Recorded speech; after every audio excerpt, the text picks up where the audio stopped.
கீழடியில் தமிழ் மக்கள் நாகரிகத்தில் சிறந்தவர்களாக வாழ்ந்தார்கள் என்பதற்கான அறிவியல் சான்றுகள் ஒன்றன் பின் ஒன்றாக உலக அரங்கில் நிரூபிக்கப்பட்டு வரும் நிலையில் மத்திய அரசு கீழடி அறிக்கையை வெளியிடுமா என அமைச்சர் தங்கம் தென்னரசு கூறியுள்ளார்.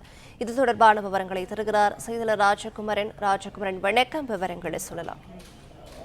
இந்திய நிலப்பரப்பிலேயே மிகவும் தொன்மையான மனிதர்கள் வாழ்ந்த இடமாக கீழடி கண்டறியப்பட்டிருக்கின்றது. ஏற்கனவே கீழடியினுடைய தொன்மைகள் தொடர்பாக அமெரிக்கா உள்ளிட்ட நாடுகளில் இருக்கும் தொல்லியல் சார்ந்த இடங்களுக்கு அனுப்பப்பட்டு கிமு காலகட்டங்களிலேயே மனிதர்கள் கீழடி பகுதியில் வாழ்ந்திருக்கின்றார்கள் என்பது தமிழக அரசால் வெளியிடப்பட்டிருந்தது. இந்த நிலையில்தான் கீழடியில் கிடைத்த மண்டை ஓடுகளை அடிப்படையாக வைத்து அந்த மண்டை ஓடுகளுக்கு உரியவர்களாக இருந்த மனிதர்கள் எப்படி இருந்திருப்பார்கள் என்பது அறிவியல் பூர்வமாக வரைபடமாக வெளியிடப்பட்டிருக்கின்றது. அதன்படி கீழடியில் கிடைத்த 2 மண்டை ஓடுகளை அடிப்படையாக வைத்து 2 மனித உருவங்கள் உருவாக்கப்பட்டிருக்கின்றன. ஏஐ உள்ளிட்டவற்றை பயன்படுத்தி அந்த உருவங்கள் கொடுக்கப்பட்டிருக்கக்கூடிய சூழ்நிலையை தான் கீழடியில் கிடைத்த மனித மண்டை ஓடுகளை ஆய்வு செய்து அறிவியல் பூர்வமாக 2500 ஆண்டுகளுக்கு முன்பு வாழ்ந்த மனிதர்களின் முகத்தை வடிவமைத்திருக்கின்றது இங்கிலாந்தினுடைய லிவர்பூல் ஜான் மூர்ஸ் என்கின்ற பல்கலைக்கழகம் என்று குறிப்பிட்டிருக்கக்கூடிய நிதியமைச்சர் தங்கம் தென்னரசு.